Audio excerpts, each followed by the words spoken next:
Hello and welcome to Satyam classes. मैं सत्यम दुबे आप सबका स्वागत करता हूं माय डियर फ्रेंड्स। आज हम डिस्कस करने वाले हमारे मैथमेटिक्स का सेक्शन, जो कि आपके सिलेबस के अकॉर्डिंग कुछ इस तरह से दे रखा है, और उसको अगर हम तोड़ें, अगर हम निचोड़ें और उसको एकदम अलग से क्लासिफिकेशन किया जाए उसका, तो वो मैथमेटिक्स का सिलेबस कुछ 6 पार्ट में है। पहला जियोमेट्री, दूसरा नंबर्स, तीसरा money, time, data handling and patterns. इस तरह से ये 6 पार्ट में डिवाइड है।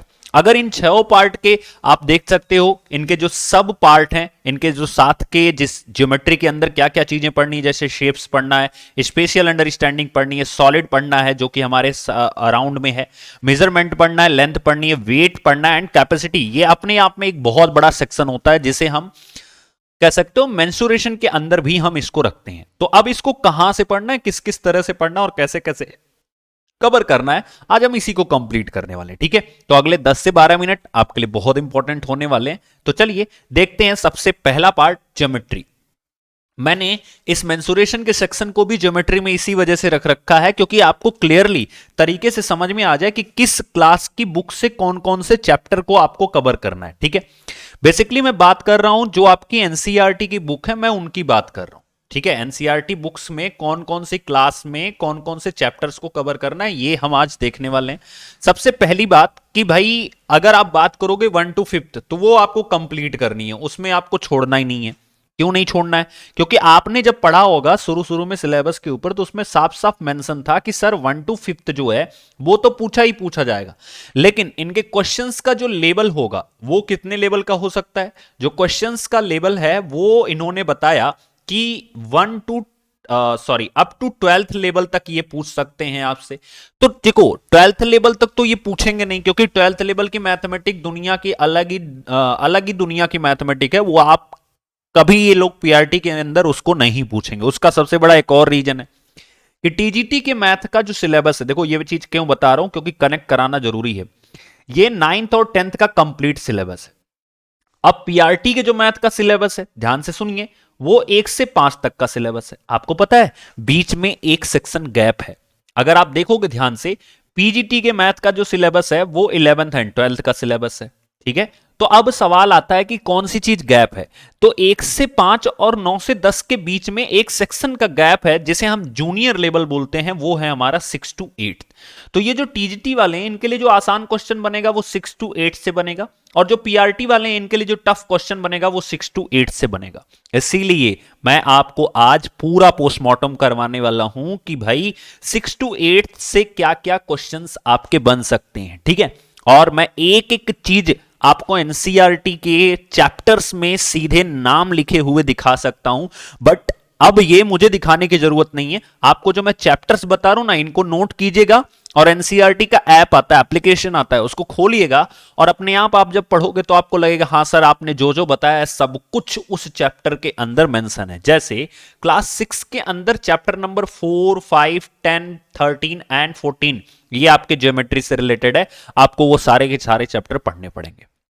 ओके, अब बात करते हैं क्लास 7th के अंदर। क्लास 7th की अगर हम बात करें तो क्लास 7 के अंदर चैप्टर नंबर 5 नोट कर लीजिए आप लोग अच्छे से, chapter number 6, chapter number 7, chapter number 10 and 11, 14 and 15, ये इतने चैप्टर हैं जो कि 7th की एनसीईआरटी से आपको कवर करने हैं। और इसी तरह से अगर हम 8th की एनसीईआरटी की बात करें तो इसमें आ जाता है 3, 4, 10 एंड 11।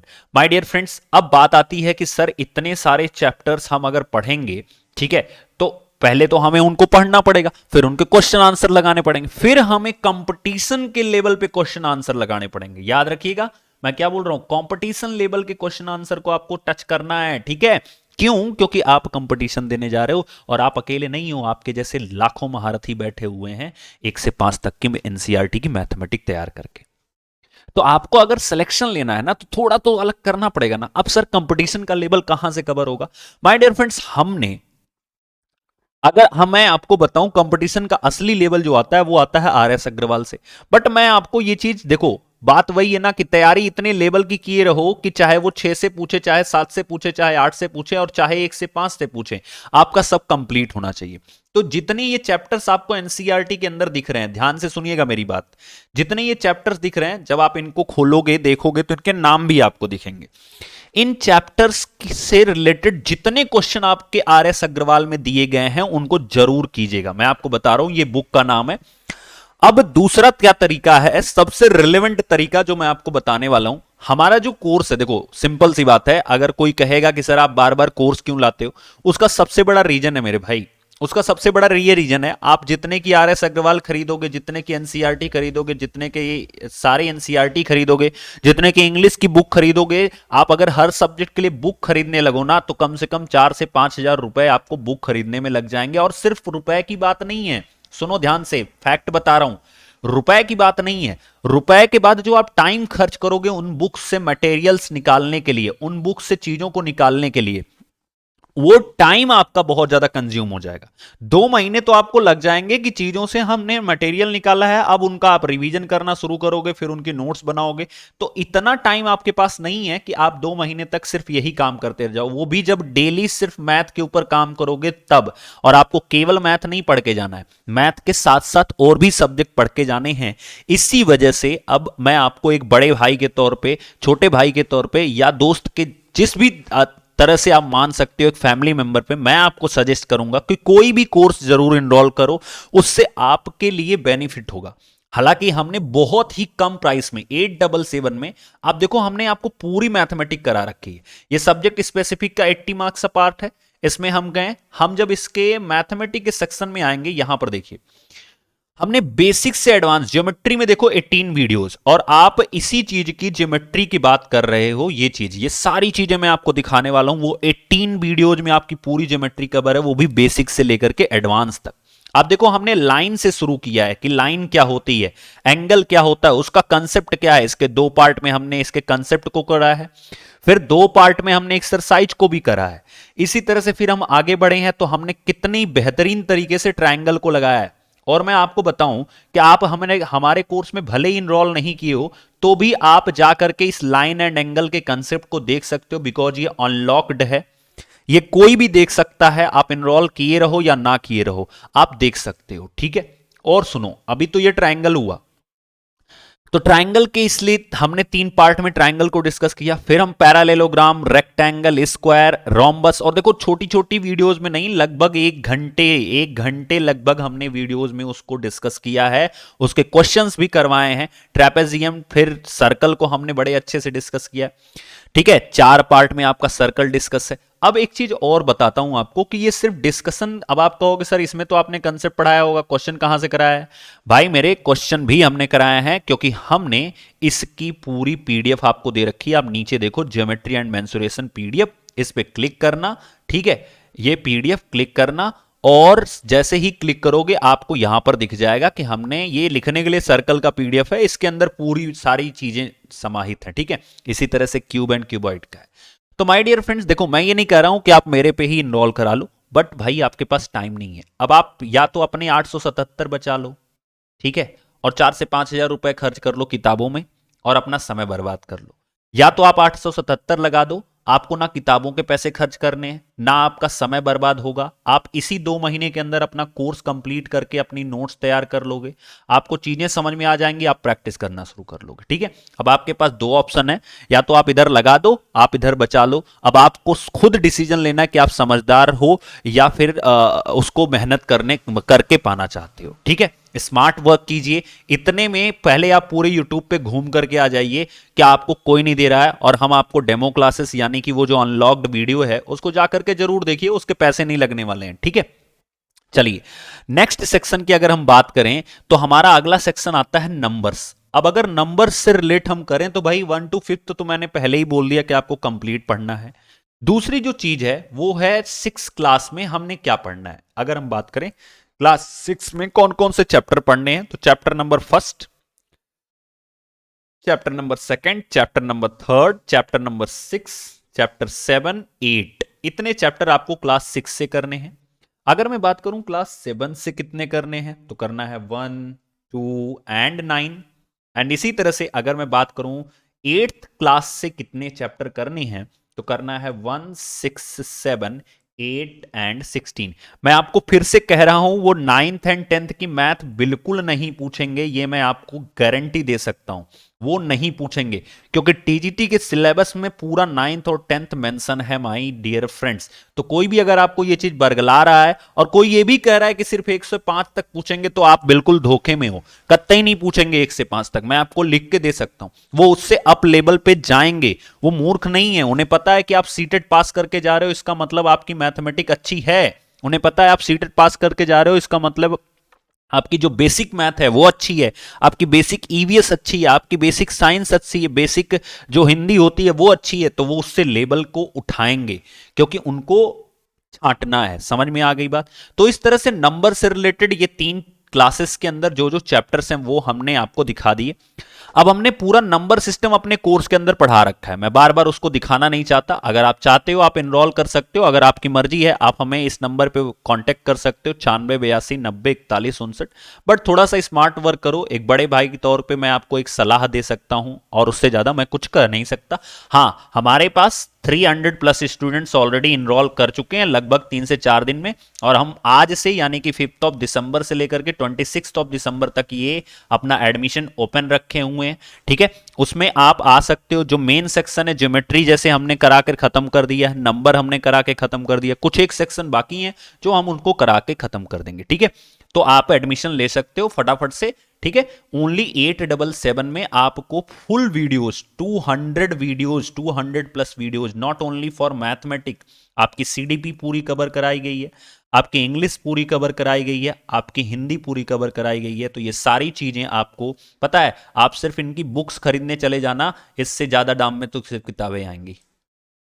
ठीक है, और उन किताबों को समझाने के लिए कोई होगा नहीं, लेकिन आप जब कोर्स में इनरोल करोगे तो वो 200 वीडियोज आपको इन सारी बुक्स को समझाने के लिए पर्याप्त होंगे। ओके, आगे बढ़ते हैं। मनी के बारे में अगर हम बात करें तो पैसे को कन्वर्जेशन जैसे कन्वर्ट करना आपसे पूछा जा सकता है।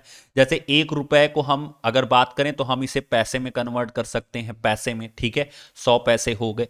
देखो, अब यहीं से एक कंसेप्ट निकल के आता है रेशियो एंड प्रपोर्शन का, जो हमने चैप्टर करा रखा है अपने कोर्स के अंदर। ध्यान से सुनिएगा मेरी बात को। ठीक है, कहीं भी ज्वाइन करो, बट जब भी आप कहीं जाओ तो एक स्मार्ट तरीके से बन के जाओ, एक स्मार्टनेस आपके अंदर होनी चाहिए। जब हम रेशियो एंड प्रोपोर्शन का चैप्टर करते हैं माय डियर फ्रेंड्स, तो वहां पर हम पैसे पढ़ते हैं। किस तरह के पैसे पढ़ते हैं? सर, थैले के अंदर कुछ पैसे रखे गए हैं, थैले के अंदर कुछ चीजें रखी गई हैं। जैसे मैं आपको एक सिर्फ पीडीएफ एग्जाम्पल के तौर पे खोल के दिखा देता हूं कि जब हम बात करते हैं ना इसकी रेशियो एंड प्रोपोर्शन की, तो आप देखो इसमें सिक्कों के सवाल आते हैं, इसमें पैसों के सवाल आते हैं। मैं आपको दिखाता हूं, आप देखो ये क्वेश्चन देखो, आप ये जो क्वेश्चन आप देख रहे हो यहां पर 32 नंबर का क्वेश्चन। ठीक है, मैं आपको थोड़ा सा जूम करता हूं, तो ये देखो 32 नंबर का क्वेश्चन क्या लिखा हुआ है। एक थैले में 1 रुपए 50 पैसे 25 पैसे वाले सिक्के रखे गए हैं। तो माय डियर फ्रेंड्स, वो अगर कहे हैं मनी, तो मनी को रेशियो के फॉर्म में भी पूछ सकते हैं। आपको मना किए हैं क्या कि हम मनी को रेशियो के फॉर्म में नहीं पूछ सकते? वो तो कहेंगे कि हमने थैले वाले सिक्के पूछे हैं, कोई यहाँ पे रेशियो थोड़े ना लगता है, क्वेश्चन थोड़े ना बता रहा है कि ये रेशियो का क्वेश्चन है। अगर वो रेशियो लगा देते तब बताता वो क्वेश्चन रेशियो का क्वेश्चन है। तो हमें अपने आप को उस लेवल पे उठा के ले जाना है, उस लेवल पे तैयार रखना है। अगर इससे कम लेवल का क्वेश्चन आएगा तो आप तो आसानी से हैंडल कर सकते हो ना। अब एक बात बताओ, मैं अगर आपसे कहूं कि जो इंसान 12th की मैथमेटिक को लगा सकता है, क्या वो 5th की नहीं लगा सकता? आप मुझे बस एक सिंपल सा लॉजिकल आंसर दो। जो 12th की लगा सकता है वो 5th की लगा नहीं सकता है? जो कंपटीशन की मैथ लगा सकता है, क्या वो क्लास 5th की मैथ नहीं लगा सकता है? तो भाई मेरे, अपने आप को इस लेवल पे ले जाना है हमें, कि हमें कोई रिस्क नहीं लेना है। मैं आपको झूठी तसल्ली दे करके आपके फ्यूचर को और आपके टाइम को बर्बाद नहीं करना चाहता, इसलिए मैं आपको बिल्कुल झूठी तसल्ली नहीं दूंगा। और इसलिए मैं बोला हूं कि वो जो एडवांस मैथमेटिक है, अगर वो आपकी तैयार है तो दुनिया की हर एग्जाम में जब भी बैठोगे आपको कॉन्फिडेंस रहेगा। अब बात आती है दूसरा सेक्शन टाइम से रिलेटेड। देखो टाइम से रिलेटेड ऐसा कोई डेटा नहीं है एनसीईआरटी में कि फिक्स ऐसा कोई चैप्टर हो जहां पर टाइम हो। हाँ, टाइम एंड डिस्टेंस का कोई अगर चैप्टर है तो वो आप लगा सकते हो, बट इसी वजह से हमने work and time and distance दोनों अपने इस कोर्स के अंदर प्रोवाइड कर रखा है। अगर आपने नहीं देखा है तो देखिए, आपको कुछ एक वीडियोज जरूर यहां पर फ्री दिखेंगी, ठीक है, उन वीडियोज को देखिए। जैसे वर्क एंड टाइम में हमने एक फ्री कंटेंट दे रखा है, आप देखिए इस फ्री कंटेंट को जाकर के, इस वीडियो को जाकर के कि कैसे वर्क एंड टाइम का रिलेशन होता है। इसी तरह से आपको तैयार होना होगा टाइम से रिलेटेड डेटा के लिए। अब बात आती है डेटा हैंडलिंग के बारे में। तो भाई मेरे डेटा हैंडलिंग में जो भी 1 to 5th का डेटा दिया रहेगा वो आपको करना ही करना है। क्लास 6 में मैं आपको बता दूं कि सिर्फ और सिर्फ चैप्टर नंबर 9 को कवर करना है डेटा हैंडलिंग से रिलेटेड। एग्जैक्ट चैप्टर आपको दिखेगा, मैं शर्त लगा सकता हूं, ठीक है, इस चीज के लिए 7th क्लास से आपको क्लास चैप्टर 3 को करना है, आपको 8th क्लास से करना होगा 5th, 8 एंड 15 को। ये इतने चैप्टर हैं डेटा हैंडलिंग से रिलेटेड। एंड साथ ही साथ डेटा हैंडलिंग से रिलेटेड आई विल रिकमेंड कि आप RS अग्रवाल की जो बुक होंगी, अगर आपके पास है तो वहां से करिए, अदरवाइज आप हमारे कोर्स में आ जाइए, वहां पर हमने बड़े ही तरीके से करा रखा है। अब बात आती है पैटर्न्स से। अब पैटर्न्स क्या होता है, जैसे मान लो आपने रीजनिंग में पढ़ा होगा AZ1 लिखा हुआ है, ठीक है, फिर लिखा हुआ है BX2 लिखा हुआ है, तो ये एक पैटर्न की चीज है। अगला आपसे पूछ लिया तो आपको बताना है ये C होगा, यहां पर सॉरी यहां पर Y लिख दिया, यहां पर X लिख दिया, ठीक है, तो ये पैटर्न की चीज है, इसे आपको समझना होगा, पकड़ना होगा और अच्छे से करना होगा। ओके, चलिए देन फाइनली हमारी ये पूरी मैथमेटिक जो होती है वो कवर होती है। आप जब रीजनिंग पढ़ोगे तो आपका ये पैटर्न का सेक्शन पूरा का पूरा कंप्लीट हो जाएगा, इसमें आपको परेशान होने की जरूरत नहीं होती है। तो हमने आपको सारे सेक्शन को बड़े ही अच्छे तरीके से डिफाइन किया है। उम्मीद करता हूं आप सबको ये सारी चीजें समझ में आई होंगी, अच्छे से आपने लिखा भी होगा, नोट्स भी बनाया होगा। तो ये जो पूरा का पूरा सेक्शन है वो मैंने ऐसे 6 पार्ट में डिवाइड किया, मैंने किया है, ऐसा बहुत से लोगों के हिसाब से वो अलग अलग चीजें हो सकती हैं, ठीक है, बट जो आपके सामने एग्जैक्ट चीजें हैं वो मैंने रख दी हैं। आप जब भी इन सिलेबस को मैच कराओगे तो आपको ठीक एनसीईआरटी के उसी चैप्टर्स में ये सिलेबस मैच होते हुए दिखाई देंगे, तो उसके लिए रेडी रहिएगा। Thank you and all the best, पढ़ाई करते रहो और इसी तरह से हम इंग्लिश का पूरा पोस्टमार्टम करके लाएंगे। And thank you so much. और डेली क्लासेस हमारी चलती हैं, उसको फॉलो कीजिए।